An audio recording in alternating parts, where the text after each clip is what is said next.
Yes, this is calling to order the meeting of today of the Economic Development Commission.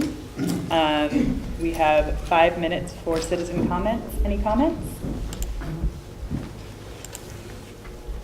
I've only been to a couple meetings, but I've gone to the town website, and it appears it's somewhat antiquated with the members. It would be helpful both to have a new member list as well as the meeting time.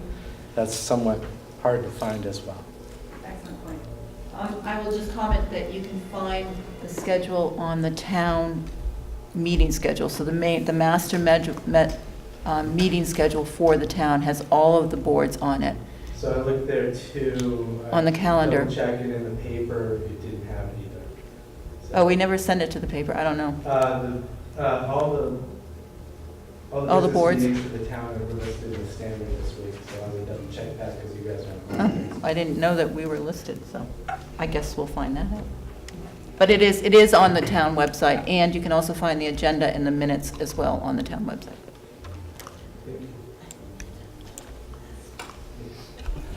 Anything else?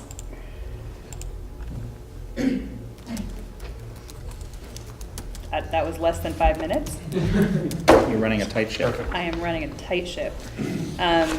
Next on the agenda is the approval of minutes from September 6th, 2018. Has everyone had a chance to take a look at the minutes?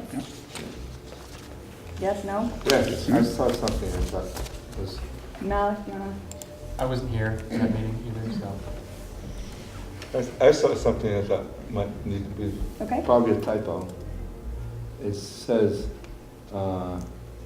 Section B, Economic Resources. I think it's the second paragraph. Mr. Kimball pointed out that $50K is only part of the $750 total budget. What project? That must be for the school. Doesn't say Oh, for the thousand, Rainbow it Place says School. 750. Yeah, It's it a was typo. Rainbow Place School. Yeah, okay. Okay. I'll correct that. That's the only thing I picked up on. With that addendum, do we have a motion to approve the minutes? So moved. So seconded? Who seconded?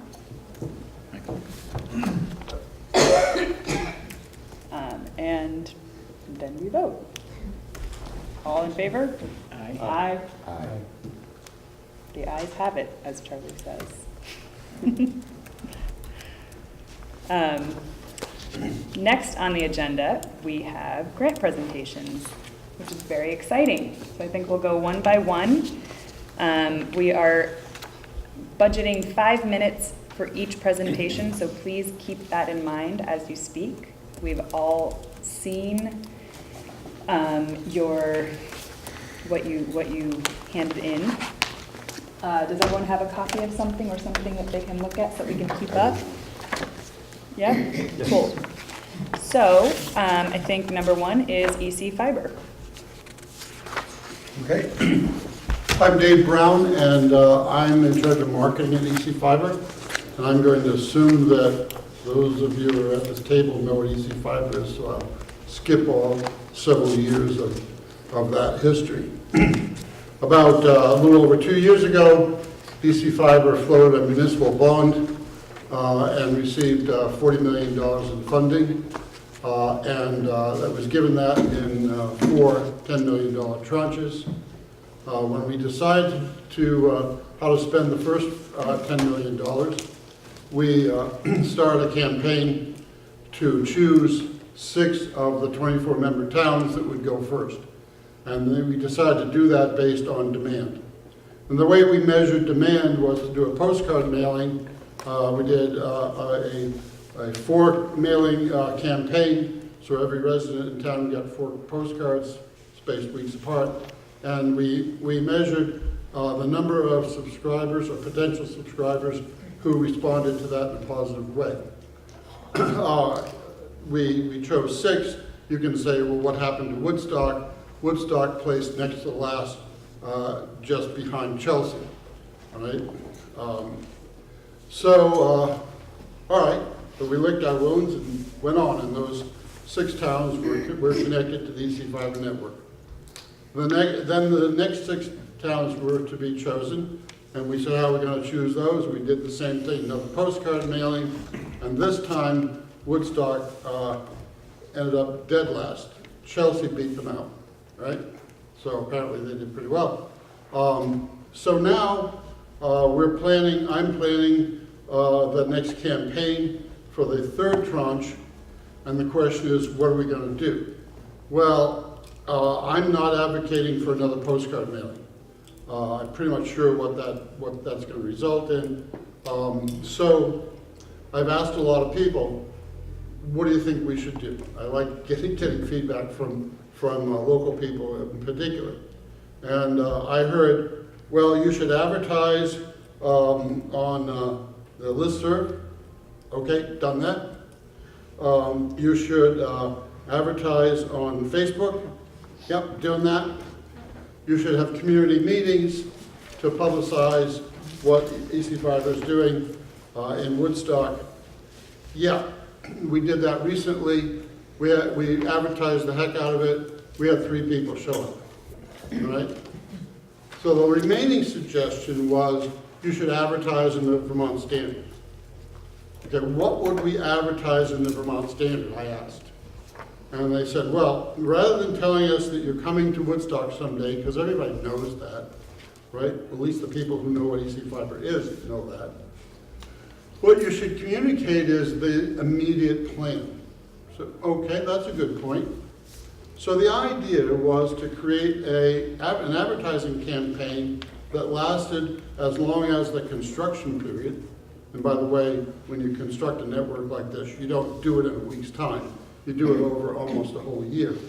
But it would focus on neighborhood by neighborhood. So the folks that, I'll just choose Randall Road randomly, who might see in the advertisement, we're going to be working on Randall Road soon. If you haven't signed up, there's still time to do so. Get yourself subscribed, right? Because that's important in the entire process to get as many people.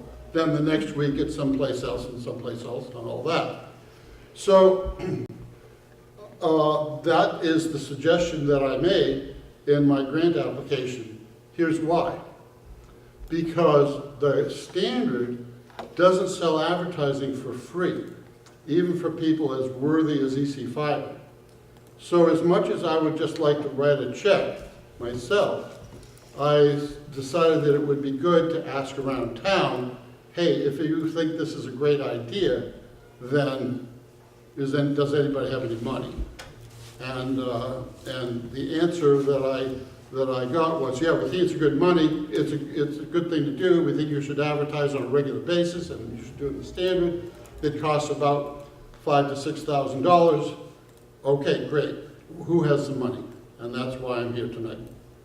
And you can reasonably ask, what if we do absolutely nothing? Well, the absolutely nothing part is the easiest one for me, because I know that if we do absolutely nothing, when we get to the end of the 4th tranche in 3 to 4 years, Woodstock's number will come up. We'll say, yeah, here we are. Now we're serving Woodstock, right? And we'll get EC Fiber service. The question is, are people satisfied with that, or do they want to find a way to accelerate that process? That, in a nutshell, is what I'm talking about. Got it. So how much will it accelerate, if this were successful, how many years would it accelerate? We could be in the 3rd tranche, which starts in January. And the 4th is the following year? We're on 18-month cycles now, So a year it's and a half to probably, 2 years. actually, you know, I'm saying 3 to 4 years before we actually get something built. But it Because you have to go accelerates through- You have to go through the design phase and all that. Yeah. Dave, when you tried the mailing thing, what did that cost? The mailing for the town of Woodstock, four actual mailings, The way you did it, was about $7,000. who paid for that? EC Fiber did. And it did that for all 24 minus 6 in the second case, because we didn't mail to that second group. Why an ad in the Standard versus any number of other I'm just wondering, it seems to me that there are people who live in town who don't necessarily read the Standard on a regular basis. Yeah, that's what I ask all the time. How else could we reach you? How about Facebook? Yep, on that on a regular basis. How about the listserv? On a regular basis. We're still not reaching you. What do you read? All right, well, there's the Valley News, I suppose. An awful lot of New Hampshire people read the Valley News, and you pay for those impressions. So that makes it very expensive for us over here. And I think that the obvious one is the Standard. And you've already paid for 2 mailings to Woodstock, 2 cycles to 2 Woodstock, cycles. right? at about $7,000 apiece. That's right. Was there, I believe last year there was a request, Barry, you remember this, for door-to-door Yeah, there was for a, EC Fiber? Did that happen? it did happen, and so it was funded, paid for to do door-to-door notification on what was also going to be a trunk line. So there was, EC Fiber had interest in developing, I forget the road, but it was going to be a backup trunk line as well, and it was ineffective. It was ineffective, the door-to-door. Yeah. I'm not aware of that, so can't comment. Seems as though Woodstock just don't get it, right? Well, do other towns, are there other towns that are not getting it too, or does, you know? Well, we've There have been seen other other offers. towns that are absolutely delighted to have it. Their real estate values have gone up because now there's connectivity. Businesses are moving in because now they can get access to the internet that's reliable. They don't have to concentrate on business downtown because businesses can be run from homes, because we can Sure. go to homes, all Oh, I that. get that. Yeah. I'm just curious, there was a lot of efforts in other towns that just didn't work. I would say the efforts in the other towns were largely word of mouth, but the demand in those towns seems to be much higher. And how many towns are there left? 20, there's 24 minus 12 at this point, Okay, so 12. all right, thank you. Julia, I suggest you just explain to people what the process is here in terms of Oh, sure. how these grant applications and where they go from Yeah, here. so right now, we listen to everyone, you just do a quick presentation, we will ask a couple of questions, but by no means comprehensive questioning. And then from there, your application goes to the Economic Resources Subcommittee. If that subcommittee has further questions, they will be in touch with you. And then at the next meeting, a lengthier discussion about each proposal will be had. Does that make sense to everyone? Who's on the subcommittee? Barry and me, and Sally, and, or well, those are not, yeah, citizen volunteers. We have 2 citizen volunteers as well, Sally and Luke McGowan. And who are those? Sally's sitting right there. No, the citizen. I'm the citizen one. You're the citizen. Yeah, I'm not on the board here, so. And I was on that committee actually before I started in this position. No voting power, but the ability to take a look at things and opine and ask questions and raise perspectives that we may not be considering. All right, next up, we've got Sustainable Woodstock, Green Bags and Outreach. Public Act, is that next? Hi, everybody. Well, thank you for considering our application. I'm Michael Caduto, I'm the new executive director. And so Sustainable Woodstock is always looking for ways to do things that are of benefit to the community, to the local economy, and also to the environment. And one of the things that we're looking at is, in particular, the use of plastics and bags and other things, but bags in particular for this grant application. So there are a lot of reasons that it's not environmentally sustainable. And one of them is that we're using a resource that comes from oil, has a high carbon footprint.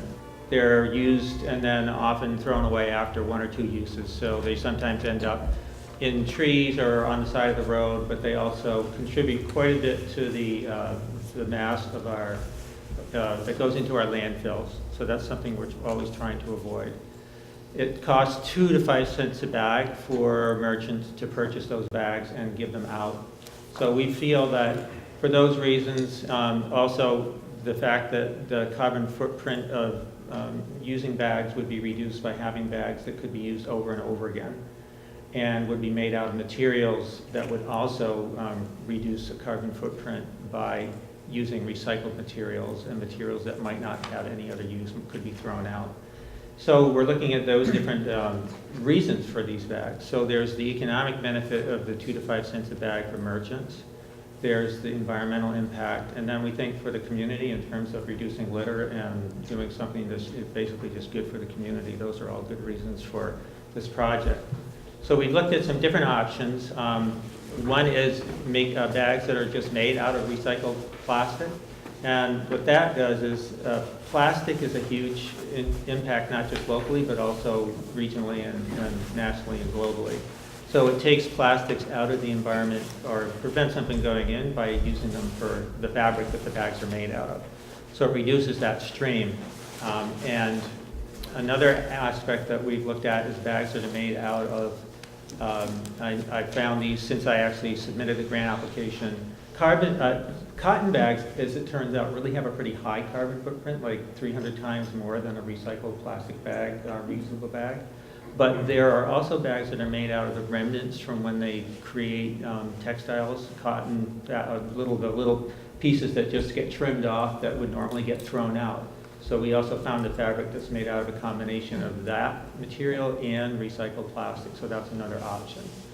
So the bag program that we're doing would also partner with Change the World Kids, and we're looking to, so they would be a direct partner in terms of helping out with getting them into the different stores and promoting them around town and promoting uses of the bags and helping us with that project. And they're really excited about it because Change the World Kids is really keyed on reducing plastic use and reducing the use of materials in general that are just thrown out and using things that will be reused over and over again. So they're reusable, they're made out of recyclable material, and they'll be reducing waste. So those are some of the main things environmentally. Another aspect of the grant application is that we'll be spending a little bit of incremental staff time to do this campaign that wasn't necessarily budgeted at the beginning of the year, our fiscal year, which starts July 1st. And we'll also be doing some additional programs that are related to helping people to live in their own personal lives sustainably, things that would be including everything from wild, edible, and medicinal plants to permaculture, composting, and just very specific things that people have been asking about that we might do programs on. So that's another aspect of the grant, is an incremental amount of time for staff to do programs and also to help out with this particular campaign. So those are some of the, yeah. Sorry. Yeah. Well, that's just my question, is that the bulk of this money is actually, the money that's requested for this grant is for staff time. And it seems very high to me that 85 hours to plan, produce, and promote, and then plus 5 hours a week for 52 weeks. Like Times two. Times two. Yeah. That's a lot of staffing. Yeah, that's not just for the bag program, but also for some of the additional programs that we would be doing to respond to the requests people have made for programs to help them connect their own lives with sustainable activities. Okay. Yeah, so that's in addition to that. I do have a sample, if you're interested just to look at it. This is the material that's actually made out of both cotton remnants and recycled plastic, and the bags will look something like that. Could I ask a quick question? If the subcommittee, the subcommittee, had a problem with the staffing, since it's Right. really sort of funding sustainable Woodstock Sure. generically. Yeah. We get 1,000 bags from this. If Yeah. and 1,000 bags costs about $3,900 from your thing. Yeah. If we just got 1,000 bags Yeah. and gave them away, then it would be $3,900.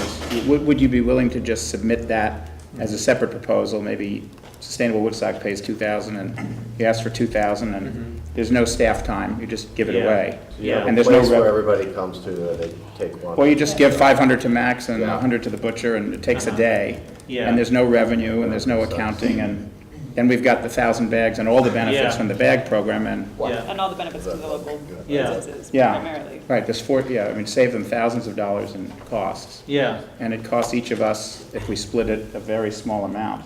right, And, yeah. It's something I could take it back to the folks we'll be working with and just propose that. well, it's not my place Yeah. to say that, I'm just Right, asking if yeah, you would be yeah. willing to do that if the committee asked you, I guess. Yeah, we'll consider that option, definitely. That's good to know. Yeah, So this is an effort to completely get rid of plastic bags. I mean, they'll still have them on site for people who don't yeah, have it's, these bags. I guess we see it as a first step towards this would be a step towards reducing the use of plastic, not eliminating it. I think the ultimate goal would be there are many towns in Vermont that have done that, started to do that, both plastic bags, plastic straws. So hopefully, in the long run, and most likely at some point, as many states have at this point, instituted plastic bag bans and that sort of thing. We're not talking about that now, but we're just getting to a program going that would start to move in the direction of really reducing the use of those bags. Right, I'm just wondering if you give them away, how many of those 1,000 are leaving Woodstock and never coming back? Maybe you could Maybe say, half. show us your driver's license. Residents. Anyway, I'm not Yeah, talking I'm just micro. thinking- Yeah, no, I think we should try to keep it local if there was a way to Yeah, do If that. there's a way Yeah. to keep it local, Yeah. I agree. Yeah, and then another thing we were thinking of is having the logos of, like, Sustainable Woodstock and Change the World Kids. And the grant application mentions putting and participating business logos on the bag, and we thought about that, and we're a little concerned if we did 1,000 bags and a few more businesses said, hey, I want to get involved in that, then their logos aren't on the bag. So it also increases the cost of a bag like 90 cents to do full color on the second side. So we could reduce the cost by not doing that, and maybe have a more flexible way of having businesses that are participating to get the word out there that they're part of the program and letting people know that they're really helping out with this project in some other way other than something as permanent as being on the bag and potentially leaving some businesses out. Two Yeah. things. One is I would, if we were to do this, I would like to see town of Woodstock on the bag. Oh, yeah. So the town could be a partner in the whole program. Right, definitely. and then would the business partnership, would they be contributing, or would their participation be putting them on the shelf and giving them away? Basically, at this point, we had thought about the latter, putting them on the shelf. We hadn't actually thought about asking them for contributions or anything. We're trying to make it as simple and least challenging for everyone to get going. And there's a group in the UK that's also in the town of Woodstock that tried doing this, and they found that once they produced the bags, they just started getting, they're charging for them, and they just started getting bought up by not just their people in their town, but all the surrounding towns, because they were, they liked the bags and they started using them. So we have a feeling that there'll be a good demand for them, and that's a great idea to have the town on there as well. So we would have Sustainable Woodstock, the town of Woodstock, and Change the World Kids, if there are other groups that would be interested in, being part of partnering in the project, we could put them on there as well. First thing I wrote down was the economic impact, so, and I kind of answered my own question, because I read a great article today, I can get through it all, but it was in the hospitality world, when it talked about sustainability is a tourism driver. Yeah. So it's, I was just thinking about the website and building out those things that we do in this particular town that can let people know that, we participate heavily in that. The other thing, two things was, one, if there was a way where the retailers, anybody could have some kind of, if there was some kind of incentive, I don't know if it's something we can help with, but that gets people to utilize the bag often. And then the second thing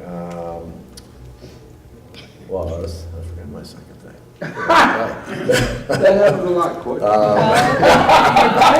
Oh, boy. I did have a That thought. might be good. What's that? It might be good that you forgot it because we have to move on. Yes, all right. We're out of time. There we go. I'll Thank you ask very on the much. side. Oh, wait a minute. I got- Oh, Yeah. okay. a minute. Thank Quickly, you. quick. Quick.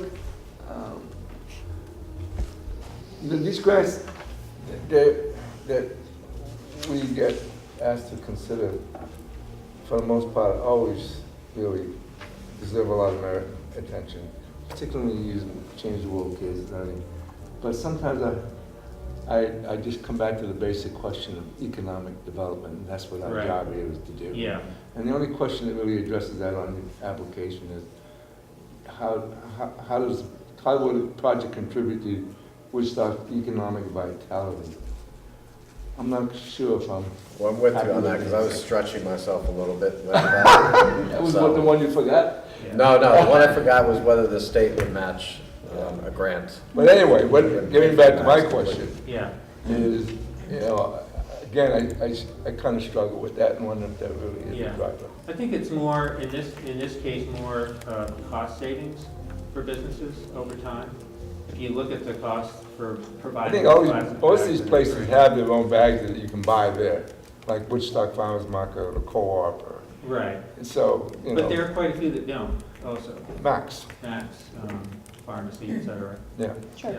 Real Paper quickly, bags are actually, they actually have quite a bit higher carbon footprint than Yeah. other bags, and they're more expensive per bag. They're, like a paper bag, I think is more like 6 or 7 cents a bag versus a plastic bag, which is 2 to 5 cents a bag. So it's sometimes people will go in and say that would be a nice alternative when you get a paper bag. That actually costs the business more money to do that. we see a lot of people, we use bags, we see a lot of Yeah. people use them. Do the businesses you're talking to have any sense of how many people are using recyclable bags or recyclable We bags? haven't actually gotten to that level with that conversation, but that would be a really great conversation to have. But I know that, like, when I go through Max, I always have my reusable bag, and I often have somebody say, well, thank you for using that, and I look at people in front of me and behind me, and for the most part, people are just taking whatever bags are coming off of the, under the counter there, usually the plastic ones. But that's just an anecdotal. Thanks. Not a survey. Thank you. You're welcome, thank you. We've got Jane Lackley next. Hi, Jane.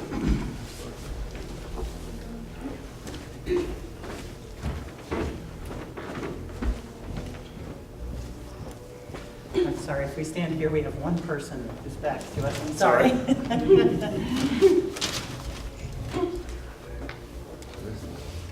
Okay, hi, my name is Jane Lackley, and I'm a 9th grade student at Woodstock Union High School, and this is my mother, Kim Lackley.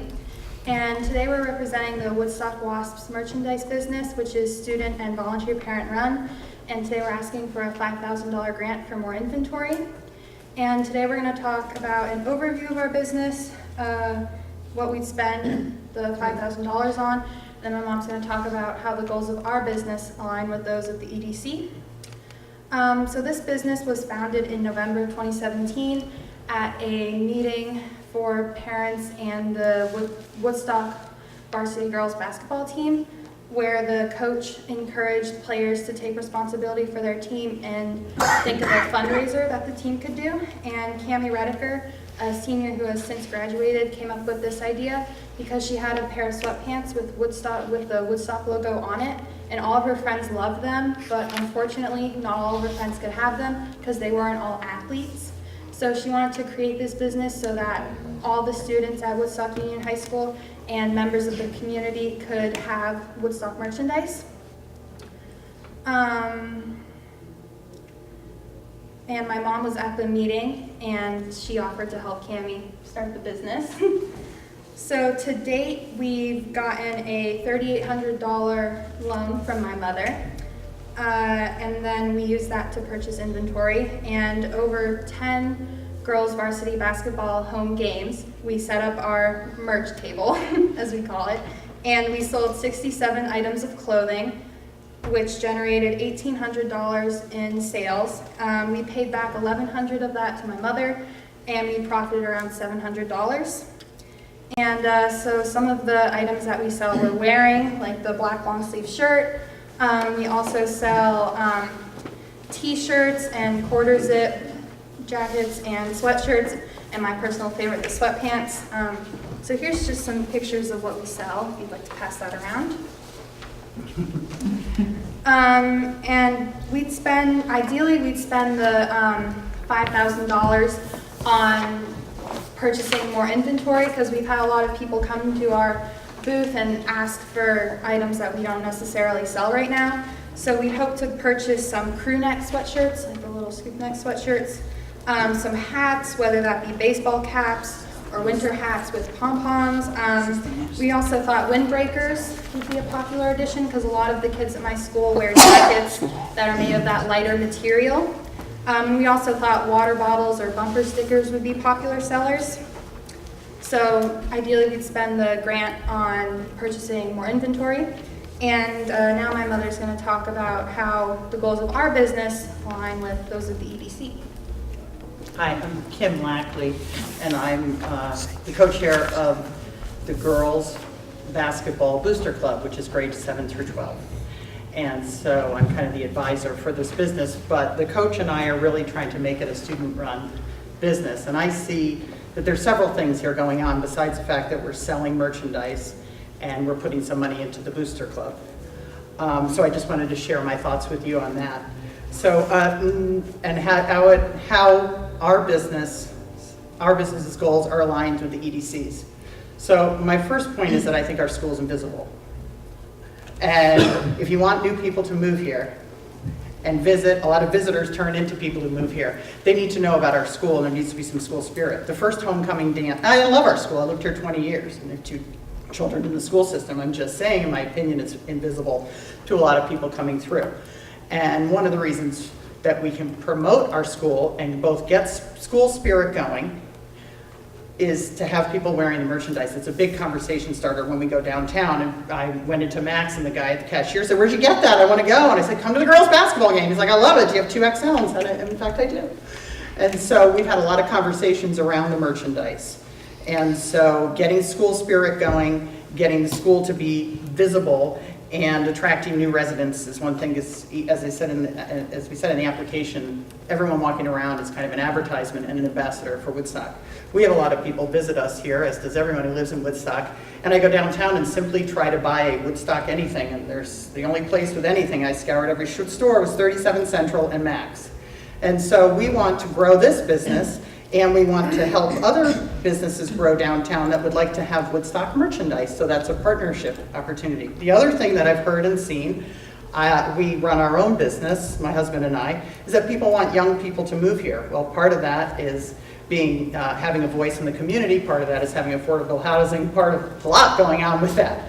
But here we've got a student coming to an EDC meeting and participating and trying to make the town better. And I thought your questions were very thoughtful here. And we learned a lot about the EDC and also about our own business in going through this process. And so I think having young people have a voice, we really appreciate that. Having young people involved in business. Yeah, we're raising money, but I'm also trying to mentor these kids to be business owners and to get involved in the community. And one of the questions here that said, how are you going to make the quality of life better for Woodstock? Jane and I talked after filling out this application, and she said, "Mom, I think we should give back some of our profits from this business to the community." Much like, Newman's gives 10% of their profits, and so on. And Newman's salad dressing and things like that you see every day.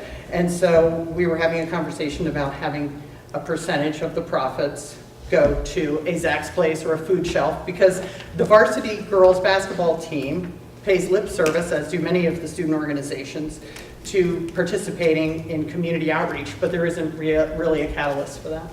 And I find that a business like this can be that. Get involved, do something, add some value, get something out of it for yourself, because that's how it becomes a win-win-win. Well, I think the biggest plus for me, as I see it, is young people are going to learn how to run a business. I think that's really important. And how to learn how to take care of themselves, which is, I think, a big part of education. And so, I think it's a great idea. Thank you. Thanks, Sharon. There's nowhere to really buy Woodstock gear. If you're No, not, unless- but if you're not on a team and the team doesn't provide it for you, it's really hard to come by. So this Yeah. is pretty cool. It's just, I'd love to see more of it around. Yeah, a lot of people on the sports teams get those cool jackets, and then they walk around the school and they feel really good about themselves and their team. But unfortunately, that's not made available for everyone in the school, and so our goal is to provide that to the student body and the community. So the students are going to be more involved with running the business than the parents or anybody else? Is that Yes, correct? we have to have the parents actually sell the merchandise because we'll be playing in the games. But the idea is this year to get some more of my teammates involved. Yeah. Um, But learning about inventory and buying and having the right Yes. amount of inventory, that's going to fall on young folks, right? Yes, Yeah, I mean, this summer Jane put, as a project, put all of our inventory into the Square system. Uh-huh. Because we do Learn how to Square do point of that. sale. Yeah. And so we had some, again, it's 7 through 12 for the Booster Club, so we had some middle school students who weren't playing come to the game Yeah. and help at the merchandise table. Also, we had an injured player. Yeah. And so the more we can get the JV and the middle school to help with the varsity and then get that synergy going as well. And they So I all know that learn. there's been some conversation about a change in mascot. Where has that landed? I don't know anything I about have the change not of heard mascot. of that. What did you hear it was going to be? I did not hear that there was a change to anything, but I did hear that there was some agitation for a change from the Wasps. That's an old conversation. Because our rivals, Windsor, are the Hornets? I think more because of the associations of the word. Oh, okay. Oh, okay. Yeah. I haven't heard anything about that, but Yeah, we have a new athletic director, and so I'd be happy to take that up with him and get an answer for you, because I haven't heard anything, and I'd be interested also. Yeah, that would be a good thing to know for sure. Okay, thanks. I've been living here for 25 years, and right, Dave, that's been going on for a long time. Yeah. About asking about that mascot. Yeah, but the American Association for Prevention of Cruelty to Wasps is lobbying hard. Yeah. Does anyone have any more questions? Thank you very much. thanks. Thank you very much for the opportunity, we appreciate it. Next up, we have Woodstock Christian Childcare, expanded infant care. Everyone's gone over here, so I guess I will too. My name's Carrie Bristow, and I am on the board of Woodstock Christian Child Care, and 25 years ago was one of the founders of a small group of women who established that program. So Woodstock Christian Child Care cares for children from 6 weeks and can take children up to 12 years of age, which is primarily vacations or summers for that age group. And as you know, or may not know, but the public schools are opening preschool programs that used to be where children would go to child cares and daycares and preschools that were private or in homes. Now the state of Vermont is funding preschools, so parents have a much less expensive option than going to a private child care. And so, but the big need in this community and in many communities is infant and toddler care. It's very hard to find, and it has largely to do with the regulations of child care, which is that there can only be 4 babies to 1 caregiver and 5 2-year-olds to 1 caregiver. So therefore, it's rather expensive to run those programs. And frankly, you make your money on the older kids because you can have 10 children with 1 teacher. So, but in response to the growing need for childcare, and Anka Stickney has been the director and is now returned to the classroom, but is the acting director until we find a director, can tell you that she gets calls weekly. In fact, she just told me that she got 2 out-of-town calls today or this week asking whether there were any spots left in the infant room because they're moving or wanting to move into this community. So it is a big need. She has a long list of people who would like either part-time or full-time infant and toddler care, and there's just no spots right now. So the grant that we're seeking is to partially fund the cost of changing one of the rooms over into another space for infants so that 4 more infants can be added into the program. And we believe that those spots will be filled as soon as they open up. In fact, people get on the list for infant care while they're even just thinking about getting pregnant. So she has people on the list for sometimes years seeking care. So the $5,000 would help renovate a space, purchase new equipment that would be needed. Right now, there are 8 babies in the child care program, so that would add 4 more to make it 12. And with the possibility of continuing to expand that age group, because as I said, of the pressures of the public preschools across our state. The state does not seem to have any interest in putting money into infant and toddler programs. They're putting their money at the preschool age from age 3 up.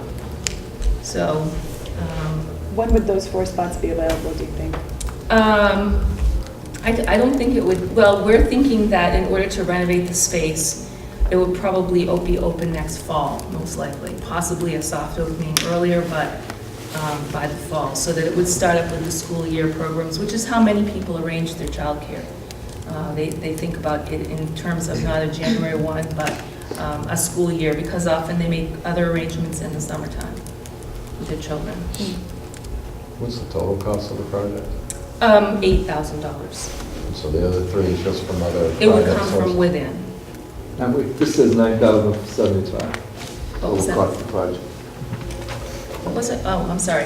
I might be mistaken here. Oh, yes, I'm sorry, $9,075, although there is a way to reduce a little bit of that. So the child care itself would fund would offset the cost, so.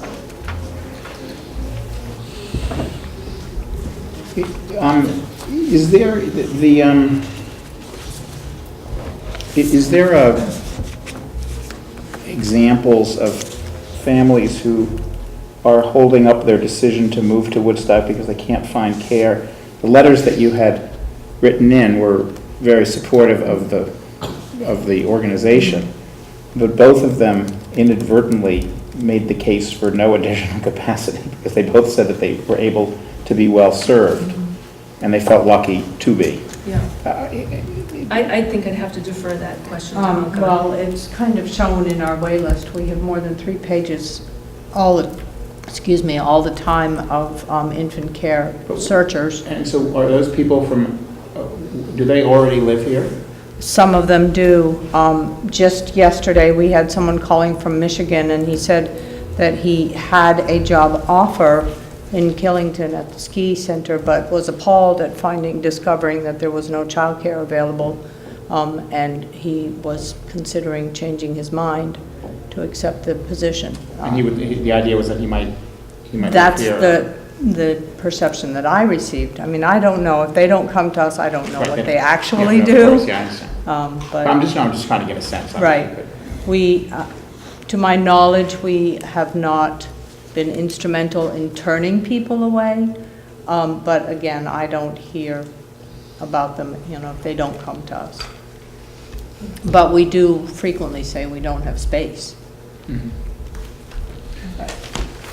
I have one other unrelated question. I know this came up at the pre-workshop, so forth. I know that the program is non-denominational, and this is a sensitive question. I didn't have time to ask it there, but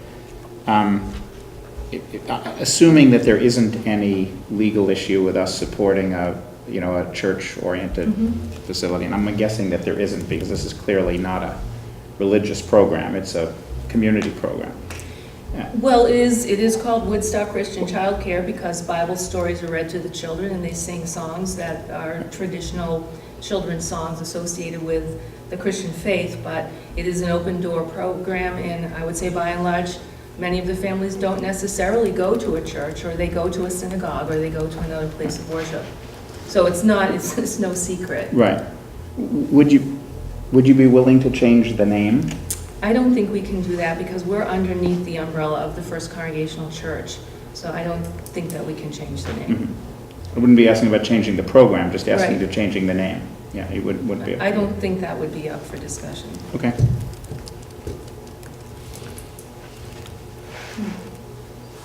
All right.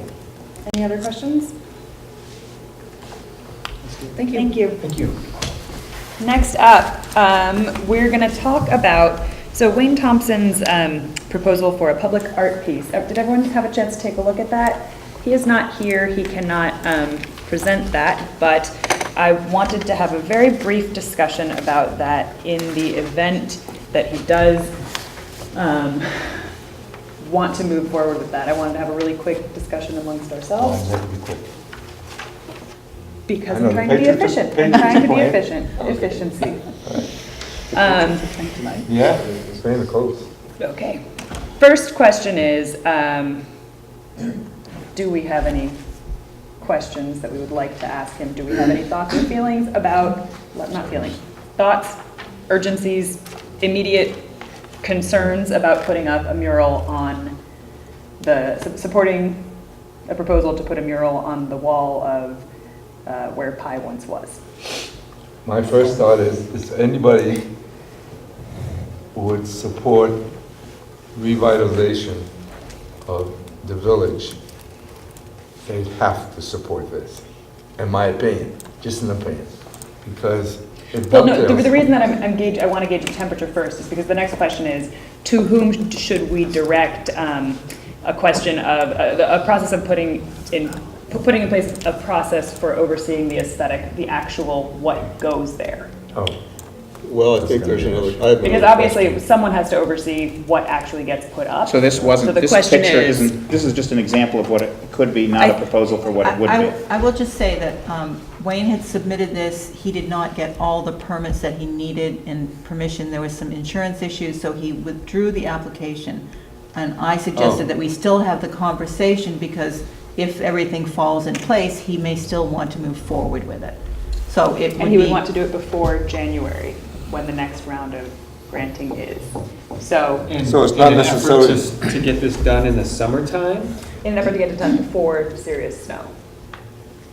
Well, Right the- away. He would want to do it now, like soon, Now. as soon as he And gets this the is, permit. this was meant to be a temporary sort Clearly, of yeah. solution to the blank wall. Okay. So Which if could be if you very wait too long, it's temporary. not going to happen anyhow. Right, I mean, it could be Could like be. a 6-month temporary. Yeah. I do want to Yeah. add the day that I read it, I drove through town, and I drove through the block, I really liked the lawn, Yeah. and I missed the building being there, but my first impression was, that's a spectacular stone structure, I can see it now. Yeah, It's beautiful. So, I think we're throwing money out the door. Okay, I think if you're gonna do something like spend $5,000 on a mural for 6 months versus support James' program, you know, I mean, I think the choice is pretty clear. Does that have to be mutually exclusive? Well, I'm just saying, wherever you spend on, you're taking from somewhere else. I mean, not necessarily, but, Good choice. to the Well- point, but, okay, so. my second thought, after I looked at the building was, but the road on the way to the visitor center, it's just a brick wall, and I wouldn't mind seeing some artwork there. Mechanic Street. Okay, Which happens to Okay. be, Barry, sorry, that happens to be part of their village revitalization project, is a Yeah. mural on that space. The brick. Great. brick wall. okay, good, temperature gauged. Beth?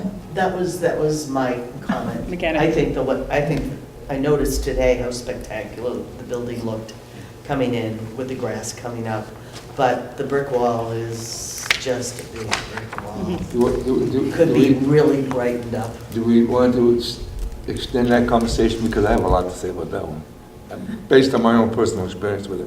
Well, I think we don't, there are a number of, like, I think it might be a waste of time, honestly, because he might not get the permits, first of all, so it might not be worth I'd discussing, and almost like to second of know what the all. long-term plans are. Yeah, no, for that whole exactly, I space think that the before Economic Resources this Subcommittee comes up. would then have to go talk to LOA and Yeah. find out exactly what their timeline is in order to even really consider if the permitting were to come into play. So why don't you save those thoughts for next month's meeting, when we actually will discuss if and when the proposal comes through. Does that make sense? Well, yeah, but, based on my own personal experience, getting the permission from the landlord is not gonna be an easy task. Exactly, so why don't Because we- I've been involved with that Mechanic Street wall for about 10 years now. So let's just. Yeah, so it might be a good idea to wait. Yeah, sure, good idea. Next is the village green lighting. Town of Woodstock, do we have the, Chris here? I can speak to that somewhat. Do I need to stand up? I could hear you. Sure. So, the application is actually for the town of Woodstock, and I do not represent the town of Woodstock, but I can give you a little history of the project, if that helps. My name is Chris Miller. I'm a local architect. I have been, along with Don Olson, the landscape architect, a volunteer consultant advisor on lighting to the village for many years. So when Gary Thulander, the ex-director, I guess, general manager, President. came up with this suggestion to, an offer to replace the lights around the green, Phil asked us to get involved. So we spent quite a bit of time along with Gary looking at options for the lights, getting a mock-up, getting a sample, putting up a mock-up, picking out the posts, the height, base, the lamp, the whole shebang, and brought a proposal to both the town and the village, although the village is more of a courtesy than anything else because it's really the town who had jurisdiction over this. The town approved the expenditure. Actually, with no expenditure. It approved the project. Gary Thulander had raised privately the money that he thought would cover the project, and that was 40, 50 grand, I'm not sure. $48,000. $48,000, there you go. So when Phil finally took this to a contractor to get hard cost, it came in higher than was anticipated and overran the money that they had raised, and so that's where this grant comes from. I don't think I can speak much else to the finances, but I can tell you that we do believe this light is the appropriate light for the spot. It is going to, the lights that are there on the green now are at the end of their life. They're ready to be replaced. The new proposal has more lamps, a lower elevation, give a better illumination, much more even to the green, and I think improve the aesthetic quality of the green considerably at night. And we did spend, as I say, spend a lot of time picking out fixtures, and we think that is an appropriate design. That's it. Can I tell you what I know about it? Sure. You probably know more than I do. When Gary proposed the project, I think the initial time he proposed it is when we had a joint meeting between the revitalization committee and the Chamber of Commerce, which at that time Gary was the president. And at that time, he says specifically that the $48,000 is going to go towards the purchase of everything needed to all the lights and the poles and everything else.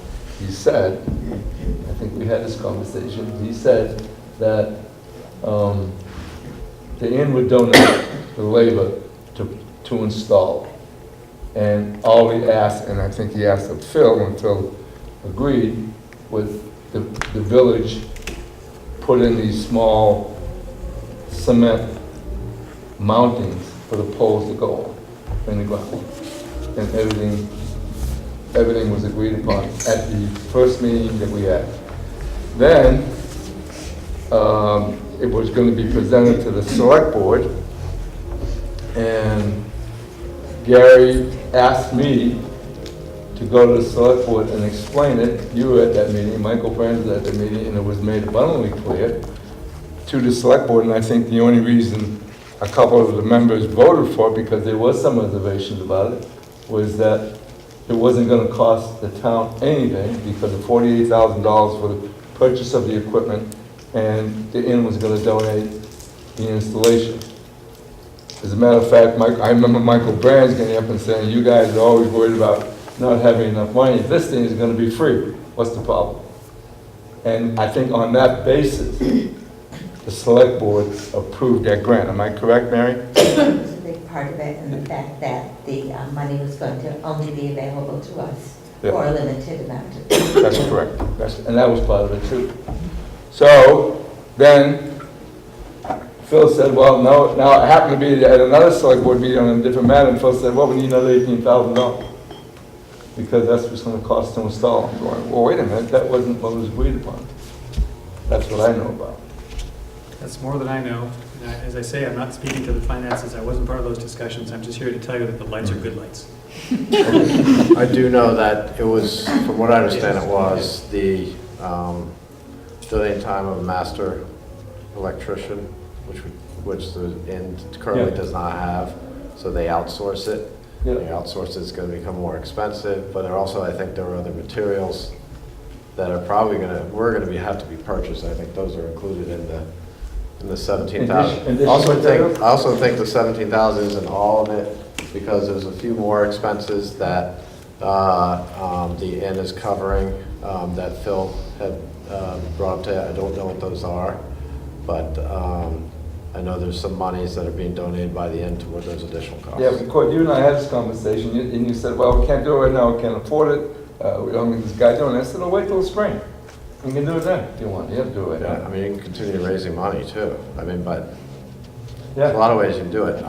It does fall into place though with the project, the overall product beautification. I'm using the wrong word. What's the word we use? Revitalization. Revitalization Yeah, project. So it if does and fall when into Sophie that. takes a look at if and Yeah. when their team takes a look at the plan and makes sure that Yeah. the placement of the lights is in line I with, believe they have. they Yeah, have. we did that. But I think the other You've already element, taken a look at it? Well, I talked with Sophie this afternoon. She says she has not seen a plan, so we do need to get that to her. Who'd you speak with?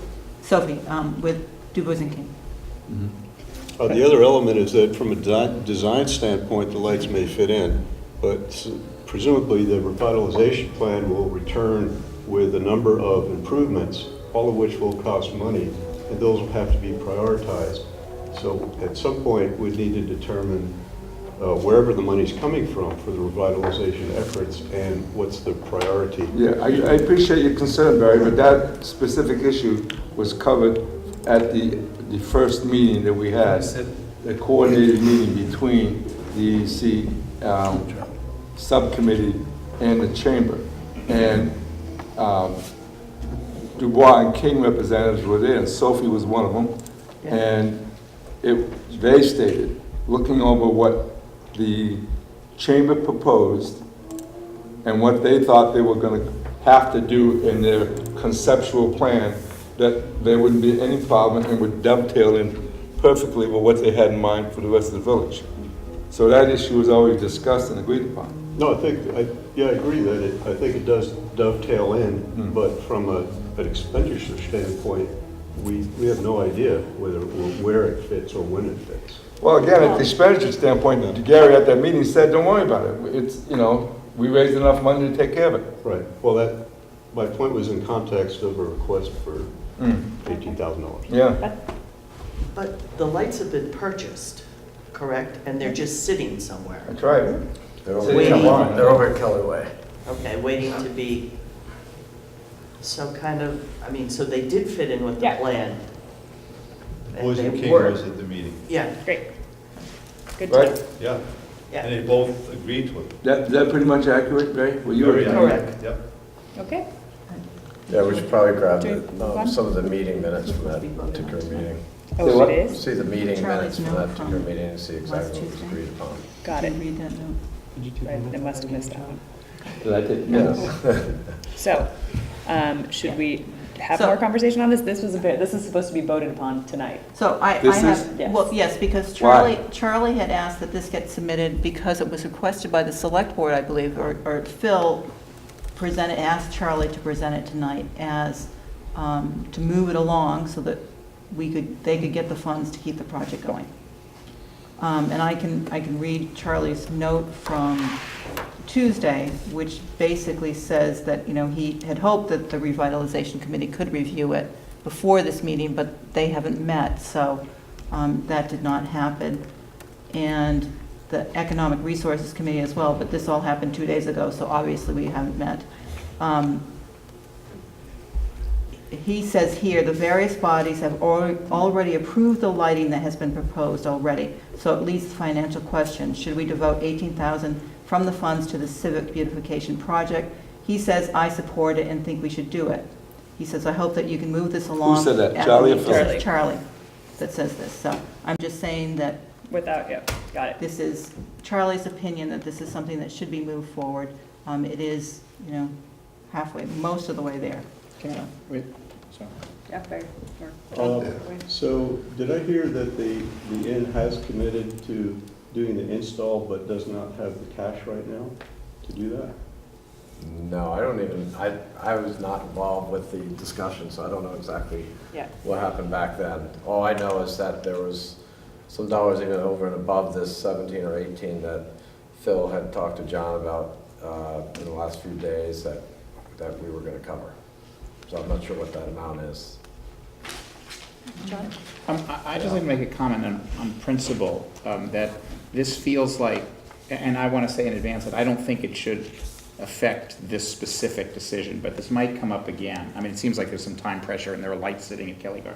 So, but I think in principle, there ought to be a separation between things that the town ought to pay for and things that the EDC should pay for. So for example, if the town came to us and said, you know, if like funding for a jazz concert, I wouldn't necessarily say that's at one end of the spectrum. Maybe the EDC should be funding that. If the town came to us for paving help to fill in the potholes, I think we would say, well, that's town. This seems to me to be somewhere in between. It is beautification, but the lights are the town's. The lights have reached their useful end.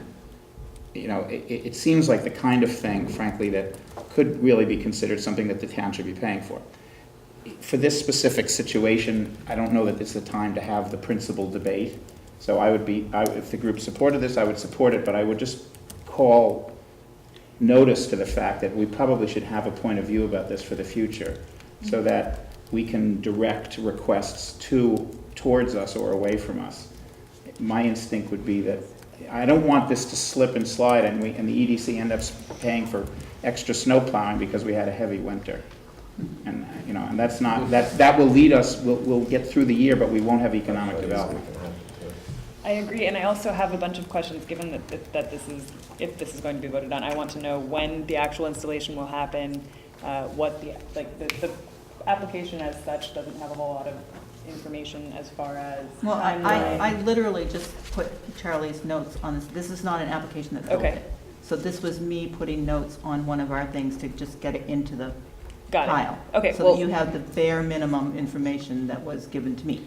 But this is the final But then do we have This is anyone? you have the financial documents that were submitted, so that is the amount that Phil had asked Charlie to request. Okay, so the final amount that is being asked for is the $17,665.73. And what is the timeline for its completion? They were going to start it as soon as possible, I believe. Courtney, do you have any? I've heard they want to get it done before Wausau. Yep, that's what I heard, yep. And, you know, and Joe said, you know, we don't have to do it right away, we can go to spring, and, I mean, I don't know how much, how bad a shape, can the current lights last a while longer? You can probably keep fixing them forever. It's the post. Right. It's the post. Just more and more. It's the post, yeah. Well, They don't go with the it. lights, I believe, are already here and would have been installed already if the funding for the installation was available. And that was all part of why we were pushed to vote when we did. At the time, I was new on the select board, so I didn't hear some of the preliminary conversation. I only remember Gary sitting here and saying, and this was a bit before he left, which was July, so it was a couple months prior to that. Here's the money, take it now or it won't be available, and it's going to cover everything. It will not cost the town anything. So remember, Mary, at that meeting, you asked a very important question, and you said, I think, correct me if I'm wrong, I'm concerned about, is this actually all it's going to cost? Exactly. Did you ask that And the question? answer is no. And the answer was yes. Yes. That's it. It's all We been would done. not be, Paying. we would not be responsible for any other funds. It was all there.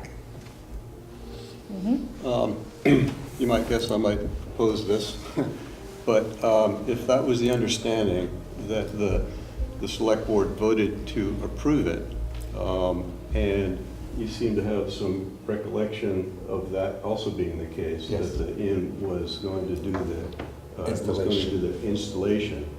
But you pointed out that there, in addition to installation, there are some additional materials. Yeah, I just learned that before coming Okay. over. So what if the proposal were something like EDC would pick up the cost of the additional materials, EDC would lend make a loan for the install to the inn, They pay it back. and then they pay it back. So we can make it happen now. Well, I can't answer, I'm on the EDC right now. I'm serious, I'm on the EDC right now, so. Yeah, I have to say, I'm a little skeptical. I don't like the idea of spending $17,000. I can tell you this, though, you know, if somebody's gonna lend labor, it's not gonna cost $17,000 or $18,000, so. So that's where it gets kind of awkward. And I also don't see- That expertise doesn't exist at the moment.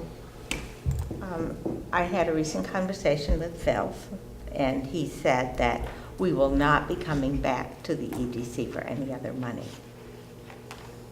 When? He told me that, After. no, for this project, yes, Sally, you know that. You know I can't promise you that. So am I correct in assuming that this 17,000 is the last amount of money needed for this project to be started and completed, Well, that's what Mary just said. right? Phil said to me, That's it? my last conversation with Phil about this was that we would not be coming back to the EDC for any additional money. Are they going elsewhere for that money? I mean, that's, No.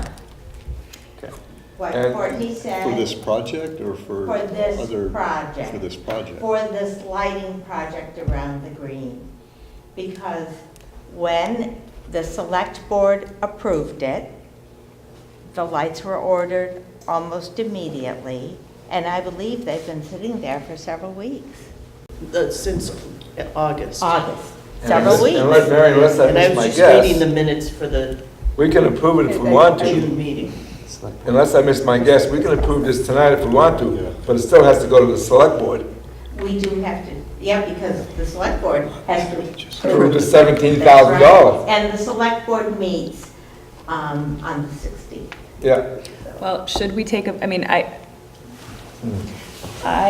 do we feel prepared to take a vote? And if we don't move forward on this soon, it won't happen before Wausau, and I know initially that was all part of it. Yeah, no, it would be great. It just feels like I certainly am of the opinion that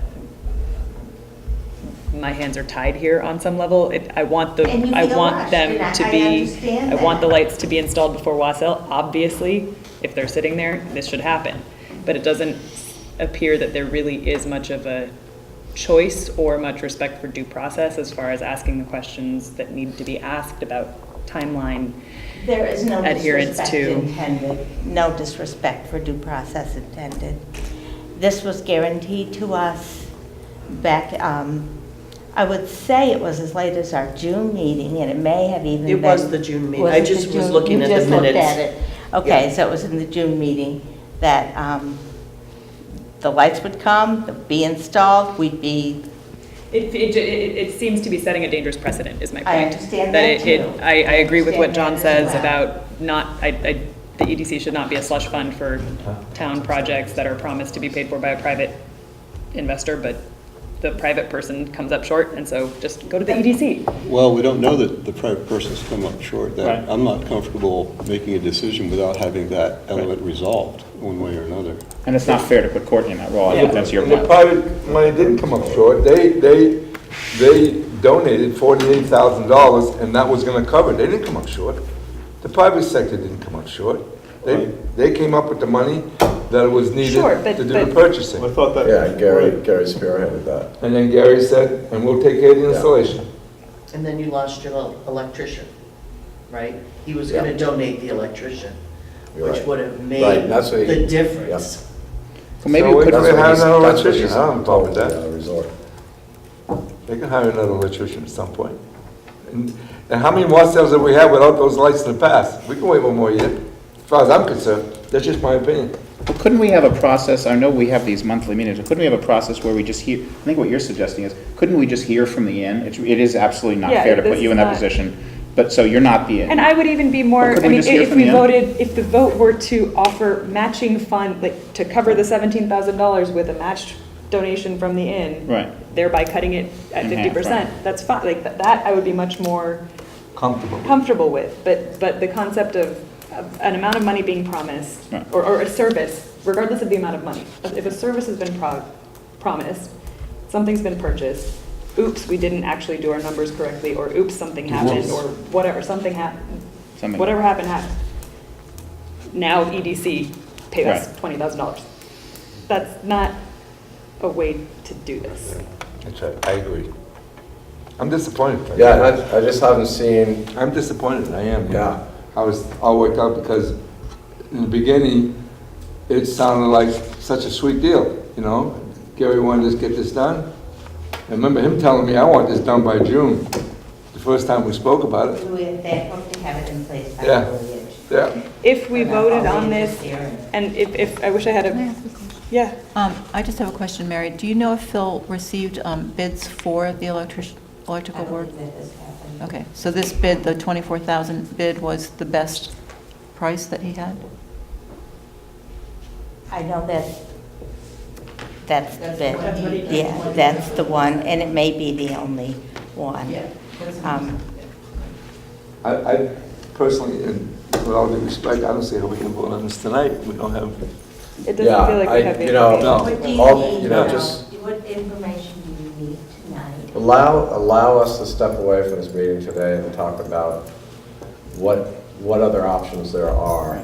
And also understand, I also want to get I'd love to see a copy of those minutes from that particular meeting too, because I want to get an understanding, because I've heard different versions of this from various different people, so we, I'd like to get that straight. And I think hopefully the minutes will do that for Well, us. there are 3 people right here that were at that meeting. Yeah. It's the same version. Meetings, Right, you know how that is, meetings go for a while and people, so hopefully the minutes, if they're done correctly, they've got all that in there. Is there a way, because the question, so then, and again, about timeline, if this were to be voted on at the next meeting, it would not give time for it to be installed before Wassail?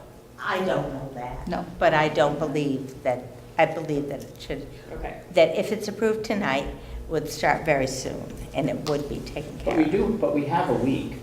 Why couldn't we have a 10-minute telephone meeting on the 15th? We have to call a special meeting, which I believe requires a 48-hour notice. It has to be warned. Yeah. But we could have a phone call, we could get All our due information. respect from the end standpoint, I think I'll take my EDC hat off, we need to get clarity from an individual who used to work for us that exactly, what if there are any promises, and, obviously, we want to help in any way we can. I think the effort is kind of, if you look at the whole thing, besides the people who donated, the whole effort seemed to be a whole resort effort all the way through. Well, the people who donate are going to get their money back now because it's all purchased, right? Correct. So we're almost there. Yeah, I mean, I think we can come up with a We're this solution to close. this, but we just have to have all the information, Yes. and there's a lot of, Yeah, I want to know yeah. again, timeline, I want. Because there's nobody I want else, clearer there's idea nobody else from a resort standpoint that was for involved. installate, whole project, so. When we need to vote on something in order to make it happen. So I think minutes that this can will be happen, involved. we can come up with some kind of solution, but I don't think that we are prepared to vote on it right now. I think it has to be on the select board's agenda of, You would. well, Next two weeks. the 16th, Yeah. yes. This week is the 9th. Yeah. And that agenda has to be prepared a week from today. Okay. And in order to be posted and warned in a timely to be $17,000. compliant with the open meeting law. Of course. So, should we then Table it? table it and resolve to have a phone meeting a week We're from gonna have to. today Yep. to vote Yeah. on whether or not to approve these funds? Well, it probably needs to be a week from yesterday, A because week from yesterday. we can't get it to town offices on Thursday if we don't meet until Thursday evening. So That's a good call. let's do it for Wednesday. But then in between, we'll And have in some between- conversation with the end to understand, and you'll collect what information you need. You, the end. Yes. Not you, the. Yes. Now, I don't do the agenda, so I'm not sure that the deadline isn't Wednesday at noon. You see what I mean? I'm Yeah, how not would you there, find that I'm not in that anymore. Beth, Beth won't be back until Monday. Oh, Right. But Okay. there may be something right in there that. Yeah, I usually get them to her on Tuesday, so. Tuesday, yeah, for but- Wednesday at noon. But I think, I'll check that. Unfortunately, with the holiday, we're going to be a little behind, but if we can have a conversation, then maybe Tuesday would be better, if She you can won't have that be here conversation. I know, but if we tomorrow, can. Monday, Right. Monday's not a holiday for us. Oh, that's right. But Okay. maybe aiming for Tuesday would be better, Courtney, to have a conversation with the EDC that would allow us to. Sure, as long warn as someone else can, a I'm special, out of I touch think on we need to have a Tuesday, so- 48-hour notice, so I don't know how that works into with Oh, no, weekends. yeah, Warning you on have to Monday. By Sunday, because weekends count. Oh, weekends do count, Weekend okay. days count. Okay, so if you can decide on a time to meet, I can make sure that it gets posted. Okay. I don't know how we'll do that, but we'll see. Lynn can probably do it for us. What's the what? What's the hurry for earlier next week? Because the agenda, the select board has to post its agenda before a certain They're gonna have time. to approve whatever we decide. We have to approve any funds They that have to we, prepare the agenda first. we approve the funds, then the select board approves the funds, and they have to get that warn their quick, we don't meetings have it on their agenda. in advance. Juliet, can I ask To your Mary a point. question? Do we need to actually have the amount on the warning though? And if I don't, if I Or want do we that, just I'll have to have the question? The topic. What the issue is. Right. On the agenda. We know what So it is, wait, put we it on know the what the agenda. issue- We'll We just know put what it the on- agenda is, so yeah. then let's just Yeah. have the meeting, have the phone Yeah. meeting on Thursday, Right, Yeah, okay. a week let's do from that. today. and just put it on the And put it agenda. on the Yeah, agenda. I mean, We're we're gonna- already, Agenda for the 16th, and you're going Right. to take care of Yes, your own yes. posting and agenda and warning Yes, for yes, your yes. own, and hold your Yes. meeting. yes. Okay. And Plan. Charlie, will you have Charlie available for that? I will Charlie was assume right so. in the, all of these discussions, I know that. And there is no disrespect for the Oh, no, I'm sure. process. I, intended. thank you. Do not hold me to that. Okay. Resolved, moving on. Financial report, which. Oh, now it's me. Yeah, I don't think there's anything very different, and the reason why I sent the report and highlighted it, just so you can see where we've already spent money and commitments that we've made. We had sort of put together a draft budget, just so you can see the grants that have already been approved for this year as we go into the next granting cycle to see how it falls. I mean, obviously, we don't really know what grants we're going to get, so it's hard to anticipate, but just also looking at But things the have been falling in more or less into Right. line with Yeah. the budget that Yeah. we've outlined. Yeah. Great. Right. That's great. Looking awesome. Yeah. Chairman report, we are no Unless, wait, longer. did anybody What? have any questions? Any questions on it? Any questions on the budget? Not at this time. Nope. Charlie and I have resolved to do away with the chairman report. We don't have anything special to report other than what we do in our subcommittees. So let's move on to the coordinator report and then the subcommittees themselves. Coordinators report, you've hopefully all had a chance to read. The only things that I will add are, one is that we did put out, the municipal planning grant application did go in on Monday, so that's done. I don't remember how soon we'll hear about it. There is another recreation grant that's going out, a pre-application that's due on October 15th, and I've been talking with the folks at the East End about doing a joint application for that, so we will pull that together sometime next week.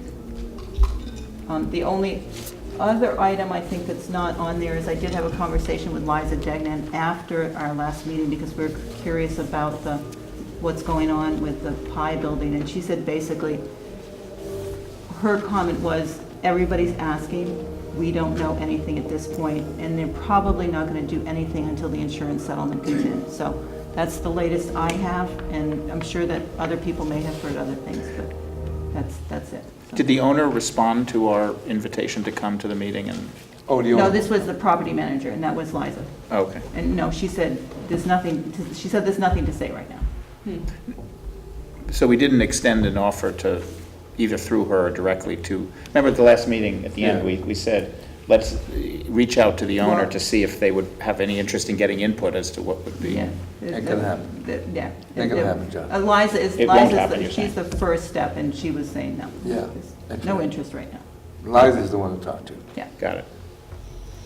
And I think that's it, unless anybody has any questions on my notes.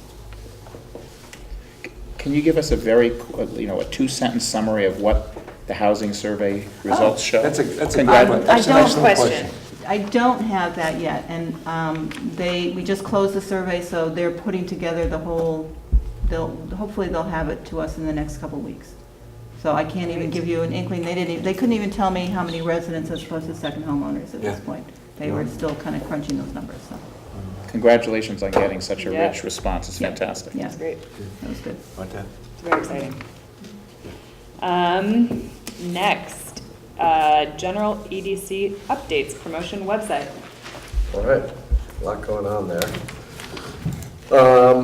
So just general content stuff, the calendar integration, really right now, there's no great solution to do something differently. We talked about doing a Vermont standard, bringing the Vermont standard calendar over, but at this time, we're just going to continue working with the calendar we do have. Seems to be working all right. We're definitely getting a lot of traffic into that calendar of special events and everything else going on. But we'll keep looking at various solutions that are out there. There's also, from the chamber meeting recently, actually this wasn't a chamber meeting, it was kind of an open door meeting about talking about the availability calendar, which the chamber site used to have, and we found that some of the smaller inns, bed and breakfasts really like that. They don't have a whole lot of channels that people can find availability, so it was actually a pretty easy fix just to put a link in there, and it's $85 per establishment to participate. That pays for the service of it. So Not for us, but for availability. Correct. So that's already been integrated. So that's up and going. So Is that an annual? that's annual fee. Yeah. We also, the big one, the maintenance and enhancement proposal. We have not gotten the final bit yet, but our suggestion is that there is a $200 maintenance monthly fee, so that would be $1,200 a year, and then we'd have $1,000 for enhancement projects throughout the year. I believe that's I'm sorry, that's a 6-month price. So I changed that. So $1,200 would be combination maintenance and enhancement for the 6-month period. So there's a lot of enhancement projects. But once they get that proposal, then I'll bring it in here so we can discuss it. The blogs seem to be going well. We're definitely getting a lot of variety of blogs out there, so Katie's doing a good job getting that done. Katie is our content coordinator. Updates most recently were she really updated the education or school pages significantly. I know she's working on the various parishes pages now, so there's just going through methodically through each page that needs to be updated and get that done, so that definitely improves SEO. We still do not have a salesperson. However, a couple of us have talked recently about another thought and idea, but I won't get into that right now until I have a little further discussion about it. But we do need to continue to sell advertising. That is about it. I do not have any stats to share today, but we do get those pretty frequently, and we can get them anytime. But the numbers were looking pretty good. We did discuss a little bit about comparing them to other communities' websites. It's kind of a hard thing to do because for a variety of reasons. People don't like to share. What's that? People don't like to share. People may not like to share, but then again, if you're going to compare it to Stowe, you're not going to, that's an engine that's being pushed by a lot of ad dollars that are driving traffic to it. We don't have any ad dollars driving traffic, and that's something we've also discussed. What ad dollars do they have? Search engine ads. Oh, really? Yeah, Oh. and anything else. And Anything. Utopia. There, just like any advertising, you're gonna be driving traffic to the website. I'll add that I had a great lunch with Katie. Yeah. We talked about newsletter strategies, given my background in writing for some travel magazines in the past. We had a really interesting conversation. Yeah. And I was really, really impressed with what she has come up with thus far for the newsletter. She's done a really great job at,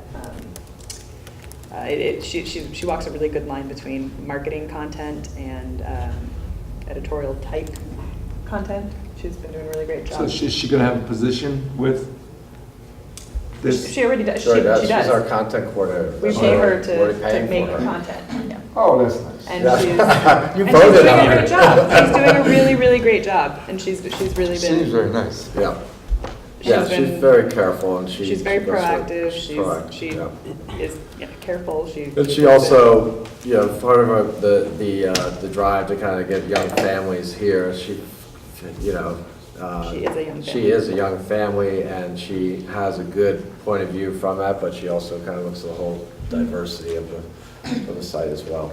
She also went to high school with my cousin, so. I did. Well, that's a big That's plus. really. She's in now. Say no more. I would just like to give a plug, I keep doing this, that if you haven't signed up for the Yes. newsletter yet, you should, because it's really well done, and there's a lot of information in it, so you go to. She told me about cheese places that I Yeah. had never known about. Everyone should sign up. WoodstockVermont.com, I don't know where on the website. It's at the very bottom. On the to sign very up bottom of the homepage. Of the homepage is a place Scroll to all the way sign to the up bottom. for the newsletter, and it comes weekly with a special edition once a month or something like that, and it's full of content. She does an excellent job. Yeah, websites are only as good as the content you can feed it, and, that's the mission of that committee, is to constantly find better content. We talked a lot about photography, and so that's another piece of the puzzle. We know we need to build out more, so. Yeah, so primarily. We're every other week. Every 3 weeks. other week, every 3 weeks. Yeah, we had both Charlie and Julia were there this last week. Yeah, Beth is always there, she's on the committee. Our conversation was also, I will add that we talked about adding some content that was a little more, she's already done a very good job at doing seasonal content, tying in what she's writing with things that are happening, inspired by local businesses that are doing interesting things. And we talked about coming up with some evergreen content that she could kind of lean on, so that she wasn't spending quite as much of her time coming up with things, just come up with a couple of rubrics and then put the information in. I also believe there's got to be some type of community outreach to find stories and get more information and what people are looking for locally. But, still tourism is going to be the big driver to get people to move and live here, and definitely having that face out there. The sweet spot between what locals, becoming a resource that locals want to look at, but also that someone who doesn't live here could get information from. So that was, she's been. And if the commission has ideas, then we can feed them to her, because she'll just go And with if you them. write really well.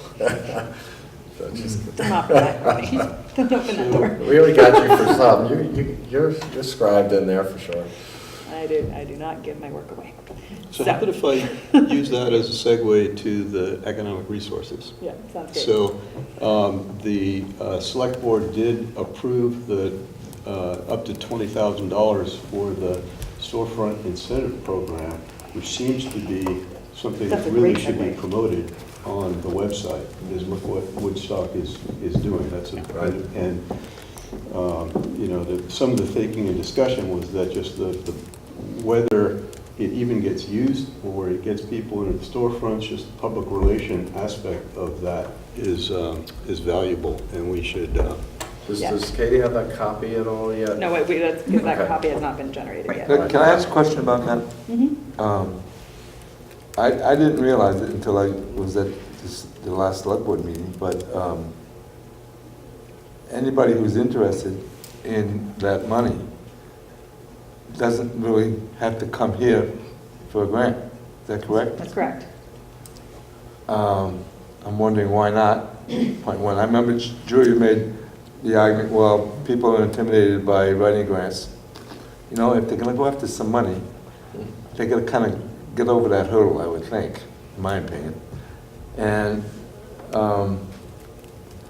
the fact that they don't have to come here or propose a grant in front of the commission, that issue in itself, I think, should have been discussed by the commission.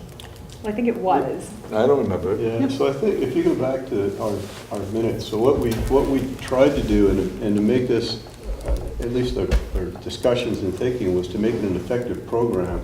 It's going to be something quick. If somebody's here and they're looking at a storefront, and we can't wait 6 weeks I looked to at meet these with minutes, I us didn't and see to it. meet with them. And so what we tried to do is we tried to create an administrative program, and something that we've got 5 criteria here. And maybe, it seems like what would be a good thing is if the commission would review this, maybe there's something else you'd want to add, so you can be comfortable that on an administrative level, if an applicant meets these criteria, then we could grant them the first $2,000 or $2,500, whatever it is. And just to summarize and Sharon, so the space would need to be vacant or unoccupied for at least 180 days or more. The prospective tenant is not operating the same business within the meter district already. And now it's not a chain. And it's not a national chain. There was a suggestion that national chain, I think, was 10 stores or something. 10 stores. Prospective tenant has signed a 1-year lease. That we're providing, the grant would be equal to $2.50 a square foot. That was, with the best available data that we had, that was the average storefront rent. It was the top of the average. Yeah, kind of top of the average. And Barry, everything you And I said is think- true, we all know all that. But We all know I that. think- We all know that, but what we didn't know, and what I didn't know, was that they didn't have to come before the commission for And the I money. think the reason for that is that we, as, well, I at least, I'll speak only for myself. Okay. That I am of the opinion that if a store is going to open in a storefront that has been vacant for 180 days, that is an economic, like, that is fulfilling all of the economic research, all of the EDC's goals. It's improving the beautification of Woodstock. It is driving economics. It's doing all the things. So if it meets all of these criteria, then Julie, you're correct, I'm not arguing that part. Also time. so let me ask, yeah, it saves our time. It creates an automated process. What additional information or criteria would you want to vet? You asked me that here? question already. Yeah, but I'm, And I'm gonna, and I don't have a problem with what you've done. What I don't understand is, what I don't understand is, every penny that has been doled out to everybody for the 8 years that we've been around here has come before the commission. This time it does not. If it is asked for. This is all And, wait a hypothetical. minute, Julia, please, I'm not asking you, I'm not trying to be accusatory. All I'm saying is, that issue in itself was not discussed. so. That's what I'm saying. All right, so do you? So want- all this other stuff is fine. I But understand. the issue of, well, they don't have to come before the commission for the various good reasons that you have pointed out, that issue itself was not discussed before Okay, the so commission. let's discuss it. Do you want to propose that they're required to come here? No, No. I'm just curious, I'm asking a question. Speed, I don't- You know, in every other instance, every penny that went out, we all talked about it. Okay, This time, we are not, and the fact that we are not was not discussed. So- Not that it's not been good or bad, just that the fact that we didn't discuss it. Joe, you and I remember this very differently because I do remember having that conversation. I do remember saying that the idea was to make it, to save all of our time so that we wouldn't have to convene and spend time discussing each of these proposals. We do have And it also somewhere. to make sure that in order to be more appealing, to entice people to try to sign up more. Not to say you have to come in and present in front of us, We do have a different memory, just because I don't see to any say, of put the in a minutes, lease. and he and I discussed it already, and he didn't bring it up either. so is I'm this something saying- you want to discuss, or? I'm you're just, I think pointing we out? should just say, well, what happened? Why did we skip that step? I don't think that we did, is the Okay, problem. all right. And I Okay. think, do you, I mean. Okay, all right. I believe that that was discussed when Yeah, I I think we presented presented it the- with these criteria, and that these are the criteria we're Then why wasn't it proposing, put in? so that it's in the minutes. I just read that from the minutes. Wait a minute. Does anyone have anything to discuss on this topic? Yeah. Is the process that Sally administers the criteria and checks the boxes? Yes, And then, yes. so I mean, in that sense, Joe, in And some... I don't have a problem with that. Yeah. I'm just wondering why we didn't talk about it first, that's all. I know that the Economic Resources Committee talked about it so much that I don't remember exact wording that was at the meeting, because Barry, I don't think Barry was at the last Barry was not at meeting. last month's meeting, Right. So, I can't, and I don't, when I take minutes, I don't write every little bit of conversation down, No, so, that's not a little bit of salary. you know, I- they're not, they I'm don't have to be legally that way, 99% so. certain that part of the whole appeal, part of the whole point of this grant, to me, was making it, was speed and ease and a lack of hoops for someone to jump through in order to get money to open a business. So I Those are all can't see great how. ideas, So and my I'm not point- arguing but- with that. But my point is that I can't see how that lack of jumping through hoops would not have been a part of the discussion that was had as I was presenting the Okay. thing that you didn't want to jump through hoops to get. Well, maybe, there may be a broader point here, that I suspect all of us, from the last few meetings, I've only been to 2, would feel more comfortable if we operated a little bit differently, which is sort of due process. You mentioned it, you're really raising the point, I raised it a little bit earlier. Yeah. Maybe we should just, whatever's happened has happened. I don't think we've made egregious errors. I mean, No. So, but I do think, I at least, and I suspect many of us, would just be more comfortable if we have a process, and at least at each meeting that I've been at, there have been, we need to vote on this today, and this, it feels, there's always sort of exceptions for good reasons and no disrespect, to Mary's point earlier. Maybe we just sort of say, look, we have a process, and, and we're not going to, let's just try to be more careful about following the process. Okay, Sure. I'm good with that. And maybe this wasn't a break of the process, I'm not opining on that. So the process about the discussion, or the process about granting, or? All of the, all of the Yeah. processes. Maybe we just sort of try to run it, as tightly as we can, Mm-hmm. particularly about the granting. I think that that's a bigger issue. I tend to, I don't really have a good recollection of the last discussion. I do remember speed being a part of the theory, so maybe we did discuss it, but, so, I'm not trying to say that, I'm not trying to opine on the process, but on the process of whether we discuss the right things or not. Right. But And certainly that's- with respect to the grants, it seems to me that, at least in the last 2 meetings that I've been at, there have been last-minute things, which were all good things to do, because we wanted to get stuff done quickly, but it feels a little bit like,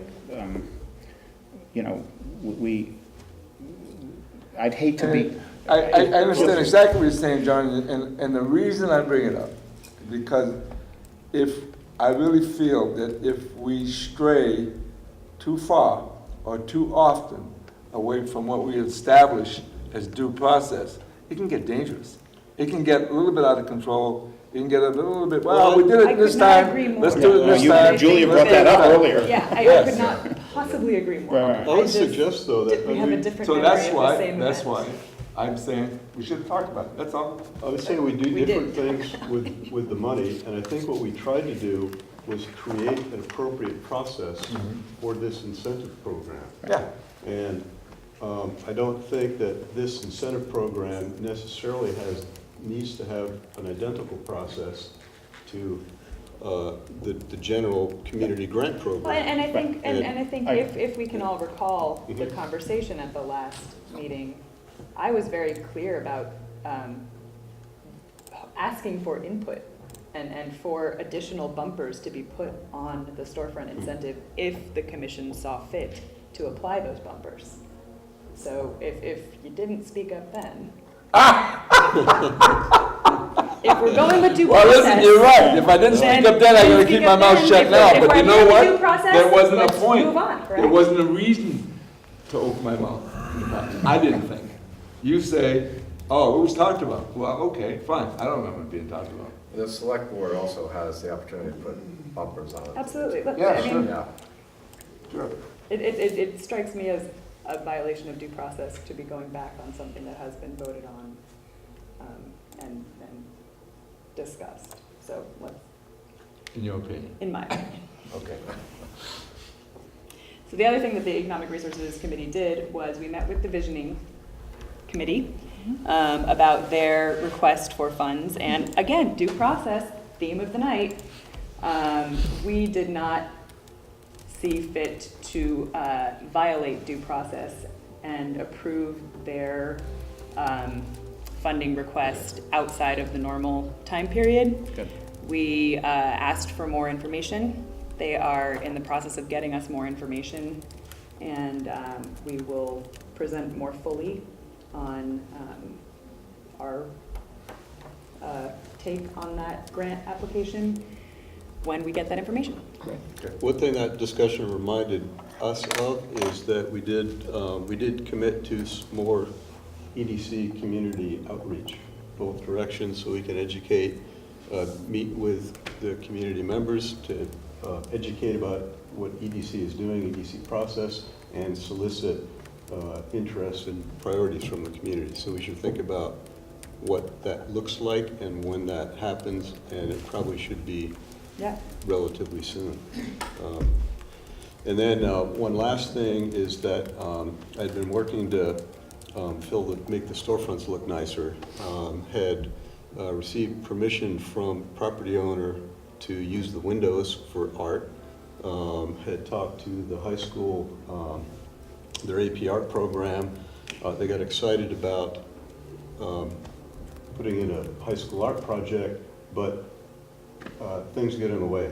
I just learned recently that they're unable to do it before foliage, so they may be able to do it later, or if there are any other thoughts about another entity that we might want to reach out to do that. We have an opportunity to use the windows. In the artistry? Artistry? Yeah. Or the collaborative, what's the store? Collective. The Collective, they might have extra. Yes. That's a great idea. Yeah. Collective would be great. Is this a good time to ask about Rainbow School, or did you already talk about it and I missed that too? Not today. No. So can we have some idea where that's at? That was we voted approved on. at the last meeting, so. Approved at the Yeah. last meeting. But I mean, wasn't it like, they Oh, they've been, they're fundraising. They're not getting any funds until they show that they've matched those funds. Yes. okay. So if they come to a point where they've only raised $20,000, that's what we'll match? Yep. Okay. Yep. Did I miss anything else? No? I had a discussion about this, sorry, just with a friend who's a local artist, and the idea of putting local artist stuff in the windows on a rotating basis is very appealing. Yeah. You know, I don't know that we want to be in the business of being the coordinator of it, but maybe the what's the name of it? Collective. The Collective could do it, or Or find some- artistry. Well, that's a your good idea. artistry or somebody, yeah. Or the Hall Museum, or, now that the Hall is living in town. Is it David Hall? Mark Hall, sorry. Yeah, no, that's a great idea. Anyway, We so should art, have, let's, whatever. but let's talk about that at our, let's put a pin in that. That's a great idea. All right, civic revitalization, is that it, Barry? That's it? Great, civic revitalization. I think you've been in touch with Sophie Yes. more lately, so you want to... So Mika has not been able to pull it together recently, so I had a conversation with Sophie from Du Bois and King yesterday and today. They had proposed to do another community outreach at the end of October. They're thinking that time schedule is a little too short. So I just got I really had not been involved in the process, so I wasn't aware of what the steps were. So we're just reconnecting, and I will step in for Mika for the near future and hopefully reconvene the committee to get some feedback. Great. But Du Bois and King is put together a package and they're ready to go, so. Great. So that's where we are on that. Recreation assets. We don't have anyone from recreation assets here tonight. It's a thin Well, crowd. no, Michael is. Yes, Michael. I forgot that you were on it. I forgot. Well, I think the biggest thing is the municipal planning grant that's been Yeah. applied It's for. huge. And what was the other recreational grant? That's the It's a conservation grant, I can't remember what. It's what? Yeah, but there's a, It's in your report. yeah, no, it's not, it's a different one, so. So I mean, obviously, it's the river loop is the big bet there. And we've got a pretty good 4-mile loop mapped out. It's 2 miles out and 2 miles back. And it's just a matter of contacting landowners. The grant is aimed at or updating essentially the original river loop project that was done, I believe, in 2000, and trying to change it because a lot of it was just a totally different loop. That original plan had a bridge that went over the river, over to River Road, and we're kind of cutting that out and just keeping it on the south side of the river. And so just trying to shorten that for maybe a phase 1. Okay, so I mean, the goal is to get money from the grant to And all do that. between 4 and the river? Between Route 4 and yes, the river? yes, yes. There's a lot of beautiful land out there. I mean, we walked it, it's amazing. It's very nice. Excellent. So the other grant is the Land and Water Conservation Fund grant. It's done through the Vermont Department of Forest, Parks and Recreation. It's actually a National Park Service program. So, and those pre-applications are due October 15th with the final due in December. So, hey, this is what, try to leverage, because that's a 50-50 match grant. So it would be a bigger amount, but this is what the EDC can do to start leveraging some funds that they might be putting aside for a project like that. Yes, that's great. Great. Other business? I found some information. Yes, there were other bidders, because I can see where Phil had contacted another bidder regarding clarifications of some of the parts of the bid. And I can also tell you the time frame is late October, early November.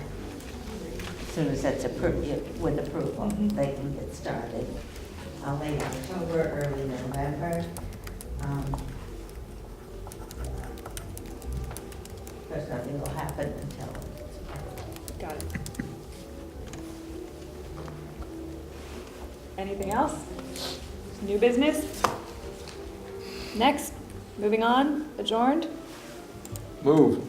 Second. Aye. Patriots are waiting. No.